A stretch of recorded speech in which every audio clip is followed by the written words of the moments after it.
জুলাই আন্দোলনের পরবর্তী সময় থেকে এখনো পর্যন্ত আইনশৃঙ্খলা রক্ষায় কাজ করে যাচ্ছে বাংলাদেশ সেনাবাহিনী। অভ্যুত্থানের সময় থেকে এখনো সেনাবাহিনীর নানা গুরুত্বপূর্ণ ভূমিকার কারণে প্রশংসিত হয়েছেন সেনাপ্রধান জেনারেল ওয়াকারুজ্জামান।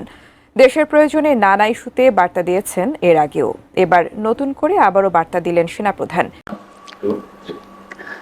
বিসমিল্লাহির রহমানির রহিম। প্রিয় নেতৃবৃন্দ, আসসালামু আলাইকুম দর্শক। সেনাবাহিনীর প্রধান জেনারেল ওয়াকারুজ্জামান একটি বার্তা দিয়েছেন। আসসালামু আলাইকুম প্রিয় দর্শক শ্রোতা। রাজনৈতিক টানাপোড়েনের মধ্যে আবার একই সিদ্ধান্ত জানিয়ে দিলেন সেনাপ্রধান। গুরুত্বপূর্ণ তথ্য আছে, আশা করি সম্পূর্ণ ভিডিও জুড়েই থাকবেন। চলুন ভিডিওতে বিস্তারিত দেখে আসি। আসসালামু আলাইকুম দর্শক।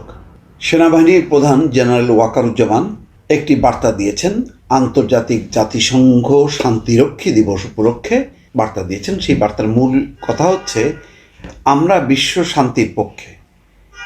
এই বার্তা দিতে যেয়ে তিনি কিন্তু একটি কথা স্পষ্ট করে বলছেন যে শান্তি রক্ষায় বাংলাদেশের অবদান আন্তর্জাতিক স্বীকৃতি অর্জন করেছে এবং জাতিসংঘ মিশনে ধারাবাহিক অংশগ্রহণের মাধ্যমে বিশ্ব শান্তি বজায় রাখতে দৃঢ়ভাবে প্রতিশ্রুতিবদ্ধ। আমাদের অঙ্গীকার মুক্তিযুদ্ধের আদর্শ এবং আমাদের সাংবিধানিক নীতির উপর নিহিত।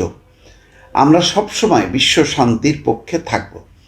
এই বক্তব্যের মধ্যে দুটি জিনিস, মুক্তিযুদ্ধের আদর্শ এবং সাংবিধানিক নীতি।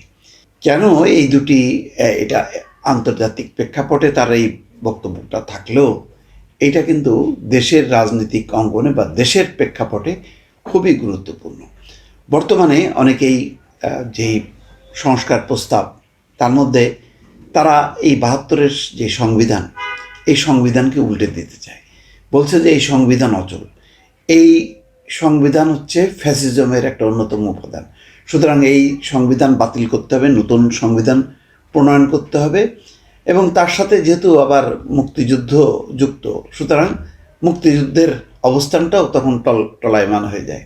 যদিও কেউ কেউ বলছেন ৭১-এর মুক্তিযুদ্ধ আর ২৪-এর গণঅভ্যুত্থান এর সাথে একটা সম্পর্কযুক্ত, কিন্তু অনেকে মানতে চান না। তারা যদি সংবিধানটা স্থগিত করতে পারেন বা বাতিল করতে পারেন, তাহলে কিন্তু মূল আদর্শ, যেই আদর্শের উপর ভিত্তি করে স্বাধীনতা মুক্তিযুদ্ধের উপর ভিত্তি করে যে সংবিধান, সেই সংবিধানটা স্থগিত বা বাতিল হওয়া মানে কিন্তু সব ইতিহাস, মুক্তিযুদ্ধ সব কিছু স্থগিত হয়ে যায়।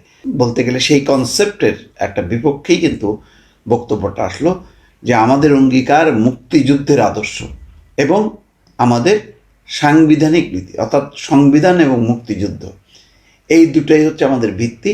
যেটা বর্তমান যে রাজনৈতিক বিতর্ক, যে রাজনৈতিক ডামাডোল, তার মধ্যে কিন্তু এই অবস্থানটা, বার্তা খুব পরিষ্কার যে বর্তমানে যে কোনো রাজনৈতিক পরিবর্তন যাই হোক না কেন, আমাদের মুক্তিযুদ্ধ এবং সংবিধান থেকে সরে আসা যাবে না।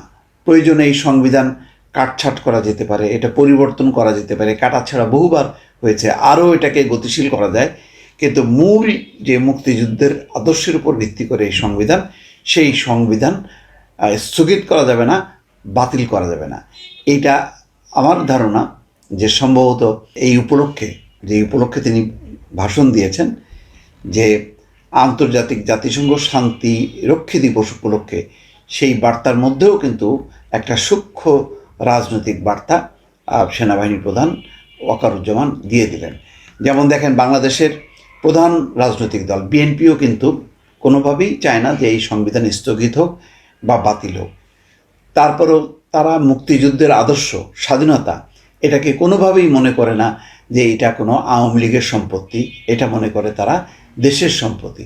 ফলে মুক্তিযুদ্ধ, স্বাধীনতা এবং সংবিধান, এটার প্রতি কিন্তু বিএনপিরও একটি অঙ্গীকার আছে, বাংলাদেশের প্রধান একটি রাজনৈতিক দল। কিন্তু যে সংস্কার প্রস্তাব বা কমিশন গঠিত হয়েছে, সেখানে অনেকেই এটাকে স্থগিত করে বাতিলের পক্ষে গণভোট, এই সমস্ত আয়োজনের নানান রকম কথাবার্তা বলে রাজনৈতিক অঙ্গনে একটা মিশ্র বা একটা জটিল পরিস্থিতি তৈরি হয়েছে। এবং এই তৈরি হওয়ার পেছনে মূল কারণটা হচ্ছে যে এখন কোনো সাংবিধানিক কোনো সরকার নেই এবং নির্বাচন নিয়ে একটা অনিশ্চয়তা তৈরি হয়েছে। নির্বাচন এখন না তখন, এই সমস্ত নানান রকম ধূম্রজাল তৈরি হওয়ার ফলে একটা পারসেপশন তৈরি হচ্ছে যে ধীরে ধীরে বোধহয় সম্ভবত আমাদের যে মুক্তিযুদ্ধের মধ্য দিয়ে যে তৈরি সংবিধান, সেই সংবিধানটাই থাকবে না। বাট সেটাই যে আমাদের মূল নীতি হওয়া উচিত, সেটাই কিন্তু জেনারেল ওয়াকারুজ্জামান তার এই বাণীতে স্পষ্ট করলেন। দর্শক ভালো থাকবেন, আল্লাহ হাফেজ। বিসমিল্লাহির রহমানির রহিম। প্রিয় নেতৃবৃন্দ, সহকর্মীবৃন্দ, সকল সুবর্ণাতিথিগণ, আসসালামু আলাইকুম। প্রতি বছর মে মাসের এই দিনটি আমাদের পরিবারে আসে এক বেদনা বিধুর স্মৃতি নিয়ে। এই দিনে শুধু আমাদের পরিবার নয়, বরং সমগ্র দেশই হয়ে উঠে পড়েছিল বেদনার্ত ও অভিভাবকহীন। আমাদের প্রিয় মাতৃভূমি বাংলাদেশের জন্মের সাথে জড়িয়ে থাকা এক অবিচ্ছেদ্য নাম শহীদ প্রেসিডেন্ট জিয়াউর রহমান, যে চট্টগ্রাম থেকে স্বাধীনতার ঘোষণা করে তিনি এ দেশের সাথে তার নাম অবিচ্ছেদ্য করেছিলেন। সেই চট্টগ্রামেই এক সফল, সৎ, দূরদর্শী ও প্রকৃত দেশপ্রেমিক প্রেসিডেন্ট হিসেবে নিজের জীবন উৎসর্গ করেছেন। এদেশে গণতন্ত্র, স্বাধীনতা, সংবাদপত্র ও বিচার বিভাগের স্বাধীনতা, স্বনির্ভরতা ও উন্নয়ন এবং নিজস্ব জাতীয়তাবাদ সৃষ্টির অনন্য রূপকার শহীদ জিয়া, যে গণতন্ত্র প্রতিষ্ঠা আর সার্বভৌমত্ব রক্ষার লড়াইয়ে তিনি শাহাদাত বরণ করেছেন, সেই গণতন্ত্র নিরবচ্ছিন্ন যাত্রা আজও বাধাগ্রস্ত হচ্ছে প্রতি পদে পদে। খুব শীঘ্রই আমরা বাংলাদেশকে গণতন্ত্রে পুনঃপ্রতিষ্ঠিত দেখতে পাব। এই হোক শহীদ জিয়ার শাহাদাত বার্ষিকীতে আমাদের অঙ্গীকার। এই লক্ষ্যে সুশৃঙ্খলভাবে এগিয়ে চলার জন্য আমি বিএনপির সকল পর্যায়ের নেতা কর্মী ও দেশবাসীর প্রতি আহ্বান জানাচ্ছি। মনে রাখবেন, সবার জন্য গণতন্ত্র ও উন্নয়নের মাধ্যমে সকল সমস্যার সমাধানের যে রাজনীতি শহীদ জিয়া রেখে গেছেন, তা বাস্তবায়নের মাধ্যমে তার প্রতি শ্রদ্ধা জানাতে হবে। আমরা তার বিদায়ী আত্মার মাগফিরাত কামনা করছি। আল্লাহ হাফেজ।